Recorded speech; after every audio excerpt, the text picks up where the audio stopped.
Басталды әңгіменің бұлай басы, болдыға 70-80 жыл шамасы, арқада ерейменді мекен еткен керейде Сағынайдың болып тасы. Түп қыстай баптап құлагер досы, астын дақпыртына ахан келді.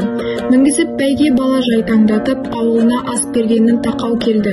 Өр әлеумет жараңдар, көмбедегі адамдар, маған құлақ тігіндер, келген атты біліңдер. Айтайын қайсысы біріңді, жиылды жүйрік жиылды. Ат қайтты әлде неше 10 шақырымнан. Көп атты қайырмады жақын бұдан. Жөнелді түтіндетіп 1300 ат, шаңқ етті көке шапшып сапырылған. Жер бетін қағып ұшқан құстай шегіп, адақтап барған сайын шықты жүйрік. Төртеуді 1300-ден мойны озып, құлагер келе жатты тістеп құйрық. Қамшылап екі жаққа алма кезек, баласы көк тұйғының қақты безеп. Көк атты осы арада артқа тастап, жөнелер құлагерге осы мезет. Жанасы құлагерге қалғанында, сақ етіп айбалтасы құлан ұрды. Құлагерді өлтіргенде алдым несін, әркімнің тәңірім берген несі бесін. Қас қылған жануарым құлагерге, жауызға бар тілерім өлім берсін.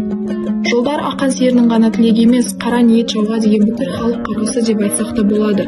Бұл поэма тек бір ғана жүйрік тұлпарға арналмаған. Мұнда әділетсіздікке деген ақан серінің жан ашуы жатыр.